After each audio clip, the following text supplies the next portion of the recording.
नमस्कार, मैं अशोक कुमार पांडे और स्वागत है आपका द क्रेडिबल न्यूज पर। डोनाल्ड ट्रंप ने बधाई दी है नरेंद्र मोदी जी को बंगाल का चुनाव जीतने पर। एक राज्य का चुनाव जीतने पर ट्रंप फोन करके बधाई दे रहे हैं नरेंद्र मोदी जी को और नरेंद्र मोदी जी खुश हैं। और उधर जो राजदूत है, एम्बेसडर है अमेरिका का सर्जियो गोर, वो ये कह रहा है कि भारत से तकरीबन 20.5 यानी 20 बिलियन से ज्यादा, $20.5 बिलियन का इन्वेस्टमेंट होगा अमेरिका के अंदर। अमेरिका का इन्वेस्टमेंट भारत में नहीं होगा, भारत से इन्वेस्टमेंट जाएगा $20 बिलियन से ज्यादा का अमेरिका में। अभी तक बात होती थी फॉरेन डायरेक्ट इन्वेस्टमेंट की, कि बाहर से भारत में पैसा आएगा, इन्वेस्टमेंट होगा और प्रोडक्शन बढ़ेगा।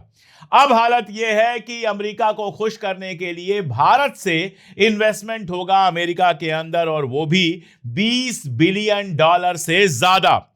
सर्जियो गोर ने जो ट्वीट किया है उसमें बताया है कि ये जो इन्वेस्टमेंट होगा वो टेक्नोलॉजी में होगा, मैन्युफैक्चर में होगा और फार्मास्यूटिकल्स में होगा। अब आप देखिए अभी तक क्या होता था, भारत से फार्मास्यूटिकल बड़े पैमाने पर अमेरिका को एक्सपोर्ट होता था, यानी कंपनियां भारत के अंदर बनाती थी फार्मास्यूटिकल, दवाइयां और दवाइयों से जुड़ी हुई चीजें, मेडिकल से जुड़ी हुई चीजें, ये सब कुछ भारत में बनता है और यहां से जाता है अमेरिका।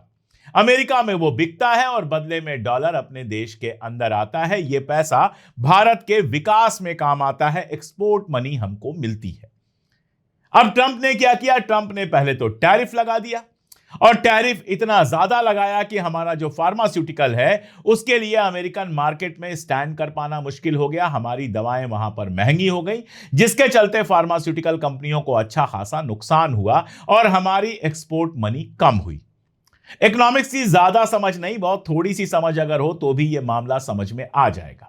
इंपोर्ट मतलब बाहर से कुछ खरीदना, और एक्सपोर्ट मतलब अपने यहां से बाहर बेचना। मान लीजिए कि 1 करोड़ रुपए का आप इंपोर्ट करते हैं और 2 करोड़ रुपए का एक्सपोर्ट करते हैं, तो आपके मुल्क को फायदा होता है 1 करोड़ रुपए का। लेकिन उल्टा कर लीजिए, अगर आप 2 करोड़ रुपए का इंपोर्ट करते हैं, यानी बाहर से 2 करोड़ रुपए का सामान, और ये रुपए में नहीं, सब डॉलर में होता है।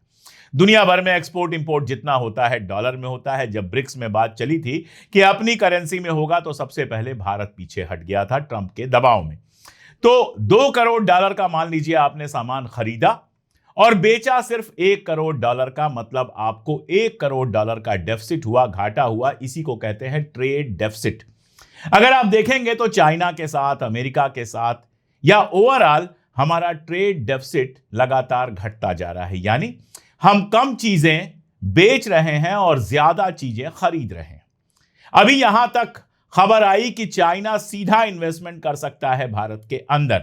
चाइना से हम जबरदस्त तरीके से इंपोर्ट करते हैं और बहुत कम हमारा माल चाइना को एक्सपोर्ट होता है। अमेरिका के साथ आप देखेंगे तो एक्सपोर्ट इंपोर्ट के मामले में, जिसको एक्जिम कहते हैं, हमारा जो ट्रेड था वो फायदे में था, डेफिसिट में नहीं था। यानी अमेरिका को हम ज्यादा एक्सपोर्ट कर रहे थे और खरीद कम रहे थे। अब हमारा एक्सपोर्ट लगातार कम होता जा रहा है, इंपोर्ट बढ़ता जा रहा है, यानी अमेरिका के साथ भी हमारा ट्रेड डेफिसिट बढ़ता जाएगा। इसमें किसका फायदा है यह आपको समझाने की जरूरत नहीं है, जितने मैंने एग्जांपल दिए हैं बहुत कायदे से आपको समझ में आ गया होगा। अब क्या होगा? अब यहां का जो कैपिटलिस्ट होगा वो सीधे जाकर जो ये कह रहे हैं उसके हिसाब से रिलायंस ने घोषणा की है, कुछ और ने घोषणा की है, प्रेशर ये पड़ा है कि हमारे यहां इन्वेस्टमेंट करो।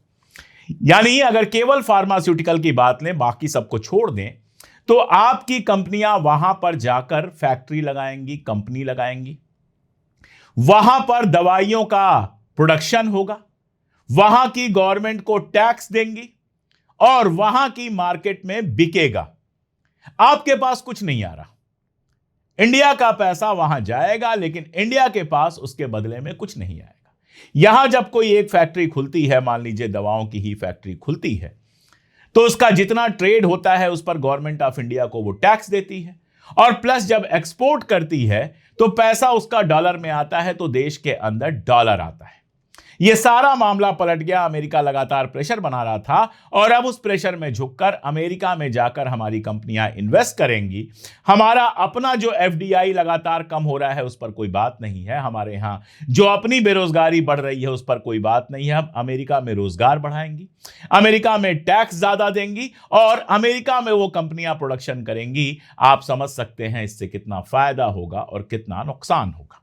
दरअसल ट्रंप जब से आया है नरेंद्र मोदी जी की दोस्ती के बहाने बातें दोस्ती की करता है। आप देखिए बंगाल चुनाव पर जो जीत मिली है भारतीय जनता पार्टी को, उस पर तुरंत उसका फोन आ जाता है।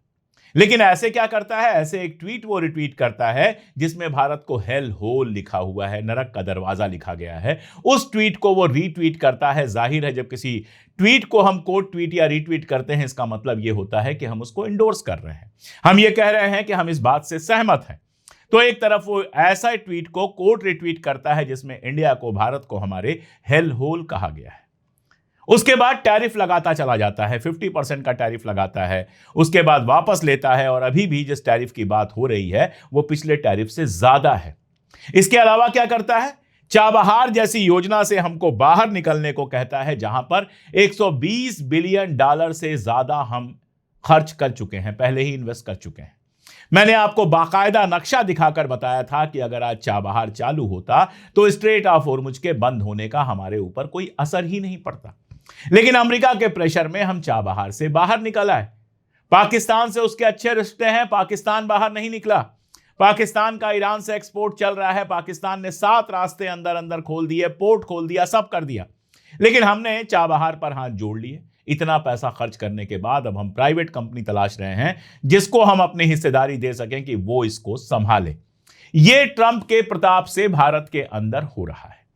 आपको याद होगा भारतीय जनता पार्टी के बड़े नेता राम माधव, आरएसएस इस समय अमेरिका में माहौल बनाने की कोशिश कर रहा है। उसके तहत हडसन इंस्टीट्यूट जो है वहां पर एक सेमिनार था और उस सेमिनार में गए हुए थे राम माधव, आपको याद होगा। और राम माधव जी ने कहा कि अमेरिका के कहने पर हम चाबहार से बाहर निकल आए, हमने रशिया से तेल खरीदना बंद कर दिया, हमने ईरान से तेल खरीदना बंद कर दिया, हमारे ऊपर 50% टैरिफ लग गया, फिर भी हम खामोश रहे। अब भी जो टैरिफ लगा है वो पहले से ज्यादा है, इसके बावजूद हम खामोश हैं। आखिर और हम क्या करें, अमेरिका हमसे खुश क्यों नहीं है। और तब मैंने ये लिखा था कि आप जितना दबते चले जाएंगे अमेरिका आपको दबाता जाएगा। हालांकि राम माधव ने बाद में जब काफी ज्यादा सवाल पूछे जाने लगे तो अपनी बात वापस ले ली और कहा मुझसे गलती हो गई, जो मैं कहना चाह रहा था वो ये नहीं है। लेकिन हकीकत यह है कि उन्होंने वही कहा था जो सच है। और मैंने उस समय यह कमेंट किया था कि आप जितना झुकते चले जाएंगे उतना ज्यादा आपको अमेरिका झुकाएगा। दरअसल पिछले कुछ वक्त से, जब से ट्रंप राष्ट्रपति बना है, तब से अब तक का मामला अगर आप देखेंगे तो उसको ऐसे ही समझा जा सकता है। ट्रंप लगातार आपके ऊपर प्रेशर बनाता जा रहा है और आप झुकते चले जा रहे हैं। ऑपरेशन सिंदूर चल रहा था, कहा यह गया था कि तीसरे चौथे दिन तक हम डोमिनेट करने लगे थे और उसके बाद अचानक उसको रोक दिया गया। तब भी हमने सवाल पूछा था कि अचानक क्यों रोक दिया गया, ऐसा क्या हुआ कि आपने रोक दिया। पता चला कि ट्रंप लगातार यह दावा कर रहा है कि उसने रुकवा दिया। 70-80 बार वो कह चुका है कि मैंने भारत और पाकिस्तान के बीच में जंग रुकवाई। पाकिस्तान के जो आर्मी के चीफ हैं आसिम मुनीर, उनको बुलाता है, व्हाइट हाउस में दावत देता है, उनकी तारीफ करता है। पाकिस्तान में ईरान और अमेरिका की बातचीत चल रही है। पाकिस्तान के चाइना के साथ रिश्ते अच्छे हैं, अमेरिका के साथ रिश्ते अच्छे हैं और अब ईरान के साथ भी रिश्ते अच्छे बन रहे हैं। लेकिन अमेरिका के चक्कर में हम क्या कर रहे हैं, जंग शुरू होती है उसके पहले नरेंद्र मोदी जी इजराइल जाते हैं और इजराइल के साथ खड़े हो जाते हैं। नतीजा यह कि जो हमारा ट्रेडिशनल दोस्त ईरान था वो हमसे दूर होता जाता है। भले बातचीत में वो दोस्ती की बात कर रहा हो, पुराना दोस्त बता रहा हो, लेकिन हकीकत यही है कि वो इस चीज को जानता है कि नरेंद्र मोदी की सरकार इजराइल के ज्यादा करीब है और हमारे करीब नहीं आएगी। ईरान को हमने खोया और मिला क्या हमको, इजराइल तो कोई मदद कर नहीं रहा।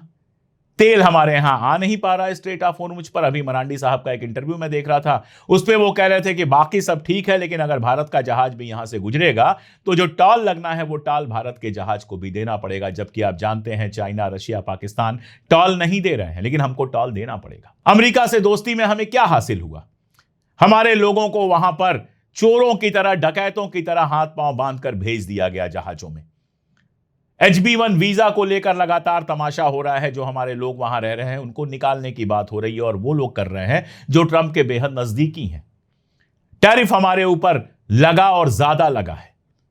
और अमेरिका से फॉरेन डायरेक्ट इन्वेस्टमेंट कहां हमारे यहां आता था, अब हमारे यहां से फॉरेन डायरेक्ट इन्वेस्टमेंट अमेरिका में जा रहा है। यानी हमारा जो पैसा है वो अमेरिका में जा रहा है। हमारा पैसा अमेरिका में जाएगा, अमेरिका हर तरह से उसका फायदा उठाएगा, टैक्स अमेरिका को मिलेगा, प्रोडक्शन अमेरिका के अंदर होगा, सब कुछ होगा। हमें इससे क्या हासिल हो रहा है, ट्रंप दिन में 20 बार कहें कि मोदी हमारे बहुत अच्छे दोस्त हैं, मोदी दिन में 25 बार कहें कि Trump is my friend Donald Trump, वो कहते रहें, लेकिन इससे देश को क्या हासिल हो रहा है? ये जो हमारा 20.5 बिलियन डॉलर, मिलियन नहीं है बिलियन डॉलर है, ये जो अमेरिका जा रहा है, इससे देश को क्या हासिल हो रहा है, ये आप सोचिए। अमेरिका के सामने लगातार झुककर रूस और ईरान जैसे जो हमारे पुराने दोस्त थे उनको हमने दूर किया, बदले में हमको क्या मिला, ये सोचिए। मुझे इस बात से कोई फर्क नहीं पड़ता कि आप किससे क्या दोस्ती बनाते हैं, बशर्ते हमारे देश को फायदा हो, हमारे मुल्क को फायदा हो। क्या मिल रहा है हमारे मुल्क को, आप बताइए। महंगाई हमारे यहां लगातार बढ़ रही है, बेरोजगारी हमारे यहां लगातार बढ़ रही है, गैस की किल्लत साफ दिखाई दे रही है। जो कमर्शियल सिलेंडर है उसका दाम 900 रुपए से ज्यादा बढ़ा दिया गया। जो छोटा 4 किलो का सिलेंडर था, जो मजदूर जिसको यूज करते थे, अकेले रहने वाले स्टूडेंट यूज करते थे, उसका कीमत बढ़ा दी गई। कल को घर वाले सिलेंडर और गैस जो पाइप से आता है उसकी कीमत भी बढ़ जाएगी। पेट्रोल डीजल को लेकर चिंता बनी हुई है कि कल को उसके दिक्कत ना शुरू हो जाए। और इंटरनेशनल मामलों में हमारी कोई पूछने वाला नहीं है। ब्रिक्स में हम लगातार अकेले पड़ते जा रहे हैं, क्वाड किसी काम का नहीं है।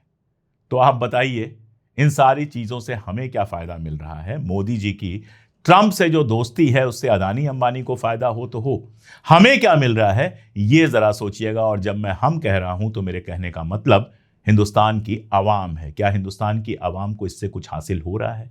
और अगर नहीं हो रहा है तो क्यों नहीं सवाल पूछना चाहिए कि हुजूर आपके फ्रेंड का हम क्या करें अगर पावर में आने के बाद वो सिर्फ और सिर्फ हमारे देश की बेइज्जती कर रहा है और हमारे देश का नुकसान कर रहा है। ये सवाल है कि नहीं, आप बताइएगा। आज के लिए इतना ही, बहुत शुक्रिया।